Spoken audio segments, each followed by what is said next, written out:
السلام علیکم دوستو، کیا آپ نے کبھی سوچا ہے کہ اسلام کے ظہور سے پہلے وہ کون سی جنگ تھی جس نے مکہ کی بنیادوں کو ہلا کر رکھ دیا تھا؟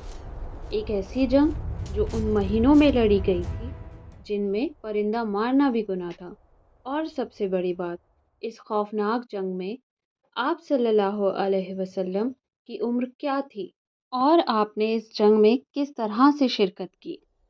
جنگ تو سب لڑتے ہیں، لیکن اس جنگ نے ایک ایسے معاہدے کو جنم دیا جس نے عرب کی تاریخ ہی بدل ڈالی۔ مگر کیسے؟ چلیے جانتے ہیں آج کی اس ویڈیو میں۔ مکہ اور طائف کے درمیان عکاظ کا میلہ، جہاں عرب کے لوگ تلواریں چھوڑ کر شاعری اور تجارت کے لیے جمع ہوتے تھے۔ کسی نے نہیں سوچا تھا کہ یہ رونق جلد ہی خون میں بدلنے والی ہے۔ آخر فساد کی وجہ تھی کیا؟ فساد کی وجہ تھی غیرت اور انا۔ ہیرا کے بادشاہ نے اپنا قافلہ عکاظ بھیجنا چاہا۔ عروہ جو کہ حوازن قبیلے سے تھا، اس نے اس کی حفاظت کا ذمہ لیا، لیکن البراز جو کہ کنانہ قبیلے سے تھا، اس کو یہ برا لگا کہ یہ عزت اس کے قبیلے کو کیوں نہیں ملی۔ براز نے دھوکے سے عروہ کا قتل کر دیا۔ اس ایک قتل نے پورے عرب کو آگ لگا دی۔ مقدس مہینوں کی حرمت ٹوٹ گئی اور شروع ہوئی بیٹل آف فجار، گناہوں کی جنگ۔ یہ جنگ تقریباً 4 سے 5 سال تک جاری رہی۔ جب یہ شروع ہوئی تب ہمارے پیارے نبی حضرت محمد صلی اللہ علیہ وسلم کی عمر مبارک تقریباً 20 سال کے درمیان تھی۔ آپ صلی اللہ علیہ وسلم نے اس جنگ میں تلوار نہیں چلائی اور نہ ہی کسی کا خون بہایا۔ آپ صلی اللہ علیہ وسلم نے اپنے چچاؤں کی مدد کی اور دشمن کی طرف سے پھینکے گئے تیروں کو اٹھا کر اپنے چچاؤں کو دیتے اور ان کی مدد کرتے۔ اس جنگ نے اتنی تباہی مچائی کہ لوگ تھک گئے۔ پھر ایک ایسا واقعہ ہوا جس نے عرب کے لوگوں کو ہلا کر رکھ دیا۔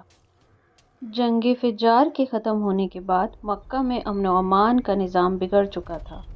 اس دوران ایک مشہور واقعہ پیش آیا۔ یمن کے زبید قبیلے کا ایک تاجر کچھ سامان لے کر مکہ آیا۔ مکہ کے ایک اثردار شخص عاص بن وائل نے اسے سامان خریدا، لیکن پیسے دینے سے انکار کر دیا۔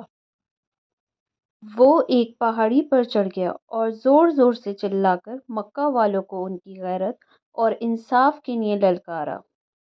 اے مکہ کے لوگوں، یہاں کوئی انصاف کرنے والا نہیں، میرا سارا مال لے لیا گیا ہے۔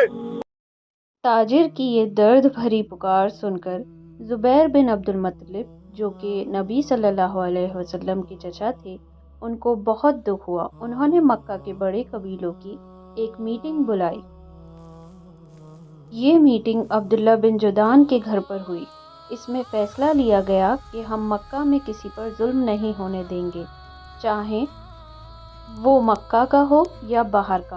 مظلوم کی مدد کی جائے گی، ظالم سے اس کا حق چھین کر مظلوم کو دیا جائے گا۔ آپ صلی اللہ علیہ وسلم اس معاہدے میں خود شریک تھے۔ آپ کو یہ معاہدہ اتنا پسند تھا کہ نبوت ملنے کے بعد بھی آپ نے فرمایا کہ میں عبداللہ بن جدعان کے گھر اس معاہدے میں موجود تھا۔ اگر آج اسلام میں بھی مجھے اس جیسے کام کے لیے بلایا جائے تو میں ضرور جاؤں گا۔ یہ تھی بیٹل آف فجار اور حلف الفضول کی کہانی۔